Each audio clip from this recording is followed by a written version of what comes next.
राम को काल्पनिक थोड़ी बताए होते।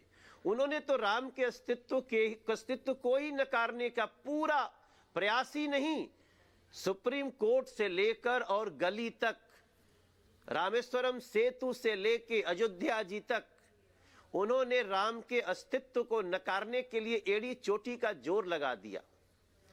ये तो भारत की जनता है जिनका विश्वास जगा, नरेंद्र मोदी जी देश के प्रधानमंत्री बने, सुप्रीम कोर्ट में न्यास ने अपनी बातें रखी। वो सभी लोग जो सुप्रीम कोर्ट में लड़े हैं, उन सभी लोगों को आज स्तुति करता हूं, उन सभी लोगों के प्रयास का, विद्वानों के, संतों के, महात्माओं के उस अलग अलग समीक्षा का, भगवान वाल्मीकि जी के लिखे हुए पदों का, यहाँ तक कि वाहेगुरु जी, गुरु नानक देव जी के लिखे हुए उन बातों के प्रमाण का आज हम स्तुति करते हैं और धन्यवाद करते हैं नरेंद्र मोदी जी जैसे महामानव का, जिन्होंने भारत की करोड़ों जनता के हृदय के दर्द को समझा, पूरा प्रयास किया। आज भव्य श्री राम मंदिर बन रहा है जी।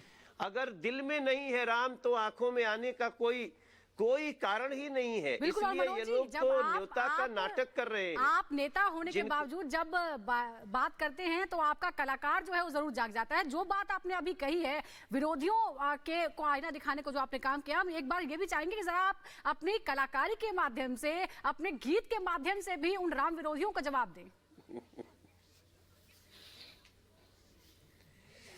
नहीं, अभी मैं कई लोगों को सुन भी रहा था, कई ऐसे विपक्ष में लोग हैं जिनका मन तड़प रहा है, क्योंकि वो भले विपक्ष में होंगे लेकिन वो भगवान राम का उस परंपरा का सम्मान करते हैं। तो इसलिए मैं कहता हूं कि जब दिल में नहीं है राम कहां आंखों में आएंगे,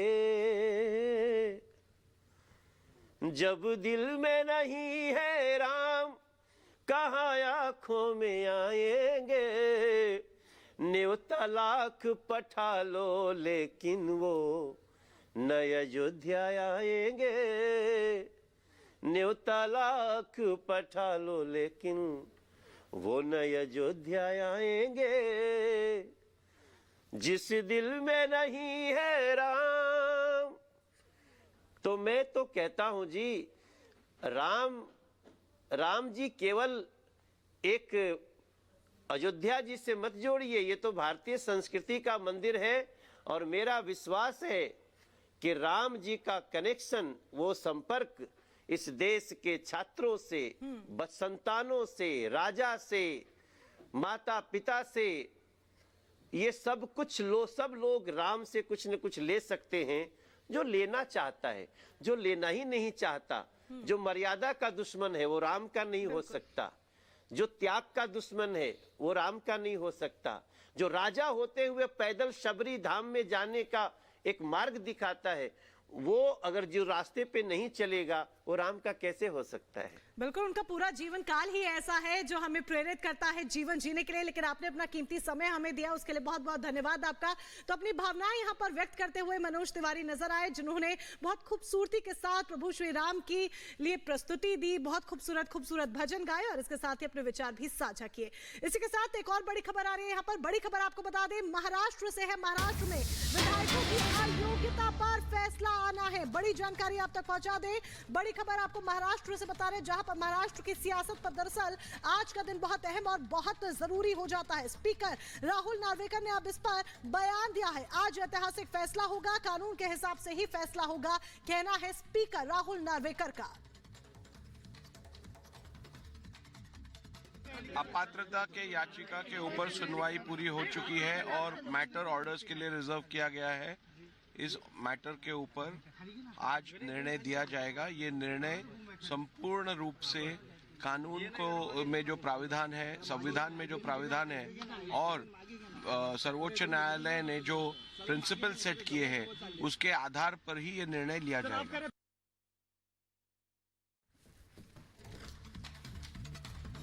और अयोग्यता पर उद्धव गुट का बयान सामने आया और कहा गया उनकी ओर से कि हमें किसी का डर नहीं है।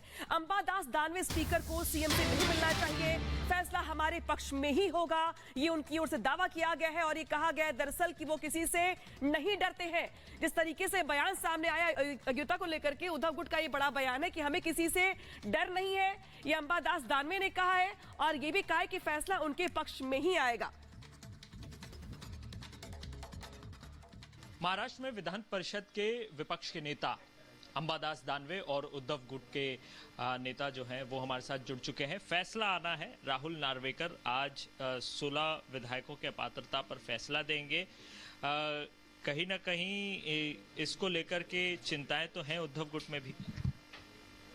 देखो, चिंता विंता कुछ नहीं। उद्धव जी ठाकरे जी का जो नेतृत्व है वो कुछ चिंता विंता करने वाला नेतृत्व नहीं है। जनता ने एक्सेप्ट किया हुआ नेतृत्व है। शिवसेना प्रमुख बाला साहब ठाकरे जी ने दिया हुआ नेतृत्व है और उसको जनता ने एक्सेप्ट किया हुआ नेतृत्व है। इसलिए चिंता उद्धव जी नहीं करते। उद्धव जी की सीएम पद की कुर्सी गई, उन्होंने एक मिनट में रिजाइन किए, नहीं तो उनको अगर कुर्सी से प्रेम रहता तो लास्ट तक रहते थे। लोग तो जाने जाने तक सहन करते बैठते हैं। इनका तो ऐसा कोई उदाहरण नहीं है, कोई मिसाल नहीं है ऐसी। इसलिए चिंता विंता कुछ नहीं, न्याय मिलना चाहिए, अपेक्षा है। लेकिन बार तो विधानसभा स्पीकर के फैसले का बेसब्री से इंतजार है, क्योंकि कहीं ना कहीं महाराष्ट्र की सियासत का रुख भी तय करेगा और खासतौर पर मुख्यमंत्री एकनाथ शिंदे का भविष्य भी इस पर टिका हुआ है। और चलिए इसी के साथ अब आगे बढ़ते हैं, रुक करते हैं 2 मिनट में भारत का सुजाता और अनामिका के साथ।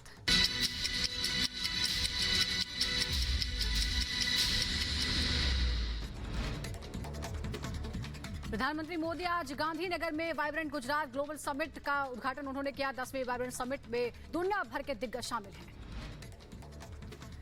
गुजरात के गांधीनगर में वाइब्रेंट गुजरात समिट का आगाज विदेशी मेहमानों का पीएम मोदी ने किया स्वागत। वाइब्रेंट गुजरात कार्यक्रम में यूएई के राष्ट्रपति मोहम्मद बिन जायद अल नहयान भी शामिल हुए हैं। पीएम मोदी ने गर्मजोशी के साथ उनका स्वागत किया। गांधीनगर में आयोजित वाइब्रेंट गुजरात समिट में 34 भागीदार देश हुए शामिल। 130 से अधिक देशों के प्रतिनिधि भी समिट का हिस्सा बने। दिल्ली शराब घोटाला के मामले में राउजवेली कोर्ट में आप नेता मनीष सिसोदिया और संजय सिंह की हुई पेशी। जम्मू कश्मीर के पुंछ में नशीले पदार्थों की तस्करी हुई नाकाम। सेना के 250 किलो हेरोइन की बरामद यहां पे की गई। 12.5 करोड़ की बताई जा रही हेरोइन की कीमत। हैदराबाद पहुंचे भारतीय नौसेना प्रमुख एडमिरल आर हरि कुमार। कई खूबियों वाले दृष्टि 10 सीआर लाइनर ड्रोन को किया सेना को समर्पित। पश्चिम बंगाल के कोलकाता में घर में रखे पटाखे में विस्फोट हुआ। 10 साल का बच्चा घायल हो गया। पुलिस ने शुरू की पूरे मामले की जांच।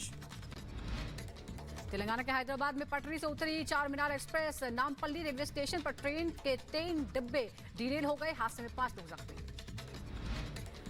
मथुरा के बांके बिहारी मंदिर से अयोध्या भेजे गए कई उपहार भगवान राम के लिए मंदिर से भेजे गए। किसी धारदार हथियार से अपने बेटे की हत्या की और फिर